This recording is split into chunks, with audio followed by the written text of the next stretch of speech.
डुबाउ हुन्थ्यो फेरि बर्खाको टाइममा डुबाउ भएपछि तिनीहरूलाई उद्धार गर्नुपर्थ्यो सरकारकै काम थियो अब त उचित ठाउँमा लगेर मैले हेरेँ नागार्जुनको के अरे उच्च नारायणको ठाउँमा उतापट्टि लगेर राखेको छ त्यता सबै ब्यागको व्यवस्था गरिदिएको छ अब त्यहाँभन्दा के गर्ने सरकारले सबै हेरिदिएको छ अब अहिले छुट्याउँदैछ होइन नेपाल अधिराज्यभरिबाट सहयोगीको कार्यदेखि लिएर आर्मीदेखि लिएर सबैले हेर्दैछ सबै रिपोर्ट माग्दैछ भनेपछि त केही समय त धैर्यता त गर्नु पर्यो नि त हो उहाँहरू त सुखवासीबाट दुःख पाएर आएर बसेर त हो नि अब सुखको दिन पालो आउँदैछ तर जो लिस्ट गरेर घुमबासीलाई तिनीहरू चाहिँ दुःख भनेपछि अहिले गरेको सरकारको काममा तपाईँ कुन समस्या अब यसलाई नि नमान्ने हो त के गर्नु त त्यसरी त्यति गरेर अन्तमा के भन्न चाहनुहुन्छ भने वास्तविक सुकुम्बासीहरू हामीलाई पनि थाहा छ यो ठाउँमा कति सुकुम्बासी हामीले एक थाहा छ तर हामी त अहिले भन्दैनौँ सरकारको काम हो हामीले भनेर हुँदैन हामीले कसैले यो सुकुम्बासी यो हुकुम्बासी तर यहाँ धेरै हुकुम्बासीले राज गरेको यो भएर हेर्नु न अरू कुरा भन्नै पर्यो यो मान्छे पनि राजनीतिक संरचनावाला मान्छे हो अहिले अहिलेतिर पनि हेर्नु त्यो अब छैन फेरि उहाँको त्यो वास्तव भन्न लाग्यो हो यस्तै कारणले गर्दा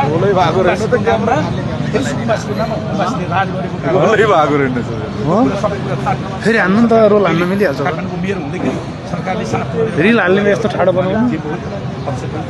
अहिले उहाँ भएपछि उहाँलाई भोटको काम गर्नु भोटको लागि गरेन उहाँले पुस्ताको लागि राजनीति गरे पुस्ता बनाउनु पर्यो अब सधैँ कति दुःख पाएर बस्ने हामीले अब त केही त सुखको दिनहरू आउनु पऱ्यो नि खालि नेपाल नेपाल गलत गर्ने जोसुकै भए पनि कारबाही हुनु पऱ्यो उच्च संरचना हट्नु पऱ्यो हटाउनै पर्यो हस् त हजुरको नाम नवीन चौलाए काठमाडौँ यही 1 नम्बर वडा नम्बर 10 छोरीको घर हो र पनि ठिकै छ मेरो अभिभावक म होइन तर कसैकोमा यस्तो अनाधिकृत रूपमा हानि नोक्सानी हुनु चाहिँ हुँदैन भन्ने हो तर भइदिन्छ त्यसमा चाहिँ नै हामीले चित्त दुखाउने कुरा हुँदैन होइन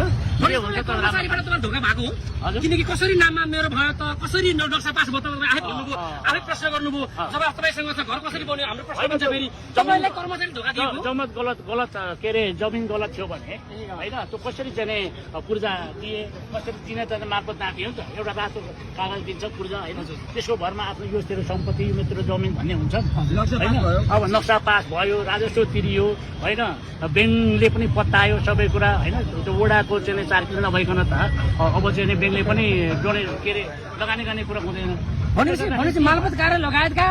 कर्मचारीहरूले तपाईँले 1 रुपियाँ नदिइकन घुस नखाइकन लाल पूर्जा पनि हो म दिन्न नियमित कुरा हो भने त उनीहरूले पनि लिनुहुन्न होइन तर लाल पूर्जा के पैसा दिएर मात्रै लाल पूर्जा बन्छ के हो होइन अनि भन्ने कुरा नि अब एउटा चाहिँ तपाईँलाई चाहिँ छ नि अब धेरै पैसा खुवाएर हडपेको हुनसक्छ भन्ने आरोप लागेको छ सन्दर्भमा चाहिँ अब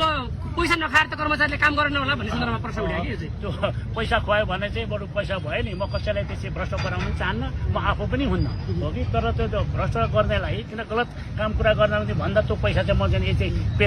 अरे पुलहरू बनाउँछु बाटोहरू बनाउँछु गरिब दुखीलाई सहयोग गर्छु त्यो गर्दै पनि आएको छ होइन र यस्ता खालको कुरा नसोच्नु ल अब सबै फेरि हजुर पहरो गरिदिने अवस्था यो पनि गाउँकै कुरा गर्नु हो विद्युत राख्ने झाडो राख्ने